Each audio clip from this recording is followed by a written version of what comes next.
I can tell you one reason why a grown man would have interest in a very young girl. Her innocence. The fact that she can be easier manipulated than a woman his own age. But definitely, she wouldn't have a clue of who he really is. But this wasn't just any young girl. She was the niece of a woman that he was previously acquainted with. He had been around this young girl since she was 12 years old. That's around the time when he was engaging with her aunt.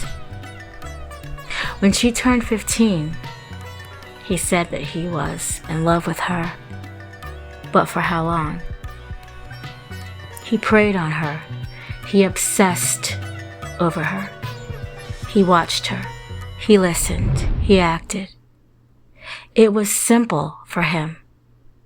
She was very easy to be manipulated.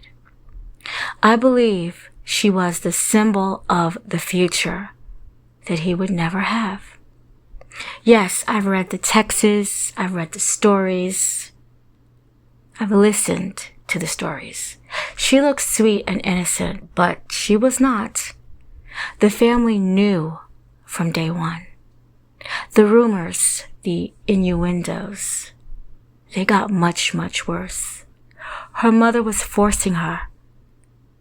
She ran away. This wasn't the first time she ran away. When someone's down, you kick them. Hey, what's up, guys? It's Lele. Jalajhia Finklea, now 17 years old. Her nickname is Lele. Her family is from the Mashpee Wampanoag tribe.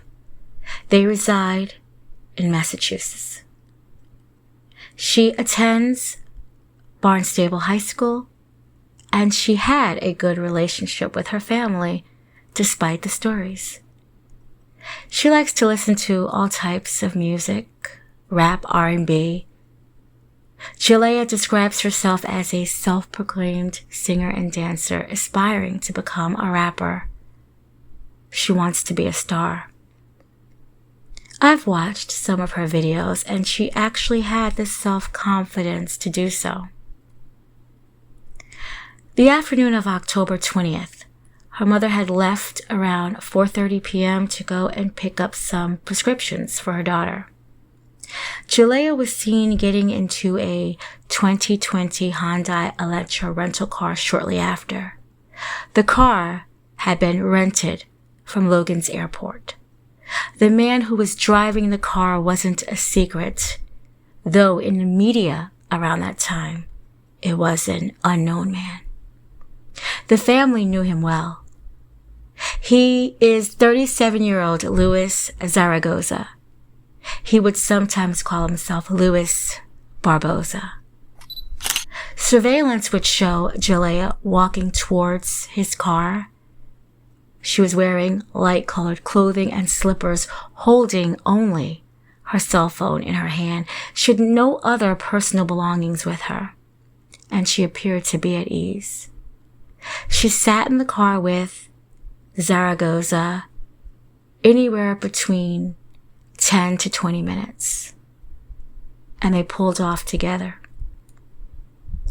Her mother would try to get in touch with her when she arrived back home from the drugstore. She was calling her, but there was no answer.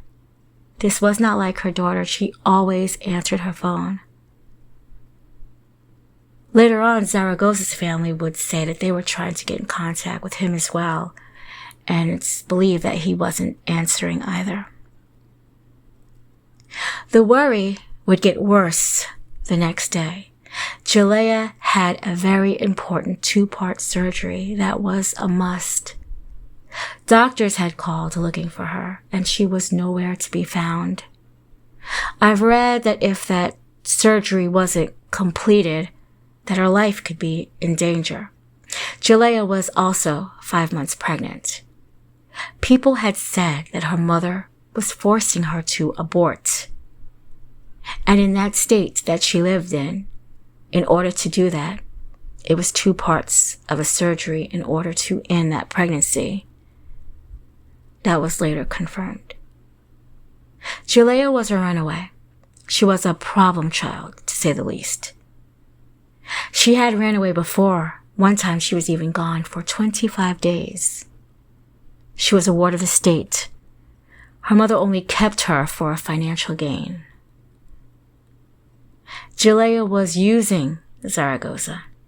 She had actually planned to rob him that day. Jalajhia was in love with Zaragoza. They had ran off together. They were talking. Oh yeah, they were talking. The only one thing is that Jalajhia was missing. The following day, she turned 18 years old and still no phone calls from her family or to her family. Her and another family member actually share the same birthday, and Jalajhia hadn't even reached out to that family member to wish them a happy birthday. Jalajhia's cell phone was found. It had been discarded on Route 140, 5 miles away from where she was picked up at. Did she ditch her phone? Or was it thrown there intentionally? Now it was time to panic, if they weren't panicking before. Sometime after, Jalajhia's family decided to launch a GoFundMe. If you thought people were talking then, they were really talking now. The GoFundMe is fraudulent. She's not missing, she's 18. She's where she wants to be. The family just wants to get the money. But something still was obviously wrong. If the family was okay with Jalajhia being with this grown man, and that's what people have said, what was the cause for the worry now? There is more than enough proof through Texas to see that there was some sort of relationship going on between them two. Of course, how much did the family know? I personally don't know.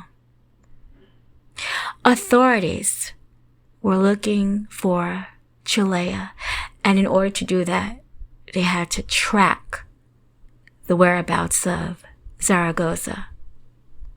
He was driving erratically all over the place from state to state in that rental car, and the time was up, and he hadn't even returned the vehicle. Even though Jalajhhia's social media hadn't been accessed by her, Zaragoza started uploading posts and videos and texts from Jalajhia. He'd even kept the text of Jalajhia telling him that she loved him, and he responded, "I love you too." She said it was the first time that he said that in the text. If you didn't know the characters in this real-life story, you would assume that it was the beginning of a love story or the end of a story. Authorities were still on the case. Jalajhhia's cell phone would reveal that Zaragoza was the last person that she had called. Using Zaragoza's phone, police was able to track his whereabouts inside the rental. On November 4th, U.S. Marshals had obtained a warrant for his arrest, possibly kidnapping case. Jalajhia was 17 when she entered that rental, though she turned 18 hours later. Larceny? Stealing the rental? Zaragoza had typed in his phone, quote, "She's gone," end quote. He also said that he was depressed. Zaragoza had driven to a McDonald's in Okaloosa County. He had purchased a meal still remaining inside the car. He would see law enforcement approaching him. He engaged in a shootout with them, believing he was the one who had shot first. Jalajhia hadn't been anywhere on the surveillance footage, and she was not in the car with him at McDonald's. So now we have a deceased man, and he can't give any information on Jalajhhia's whereabouts. Authorities would then use Zaragoza's telephone to figure out any information pertaining to Jalajhia, and there was. He'd actually left information on where Jalajhia could be located. Her remains were found in a field off Interstate 95 in Fellsmere, Florida.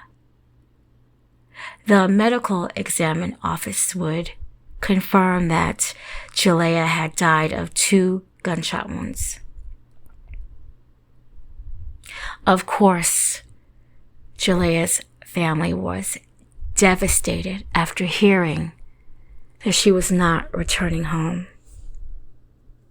It didn't matter if she was a problem child, a troubled child, a runaway child. None of that mattered.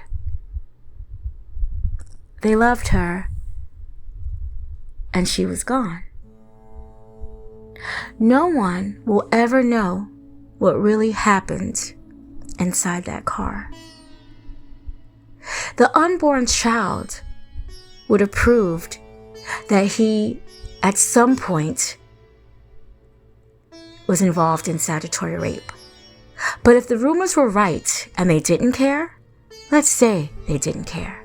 She was due to abort. Did he want the baby? And knowing that she was going to abort, did that sadden him or anger him? Jalajhia was turning 18 within hours after he picked her up. I'm pretty sure he knew that. They could have been together if that's what they both wanted. Again, only 2 people who truly know what happened are no longer here. But he loved her?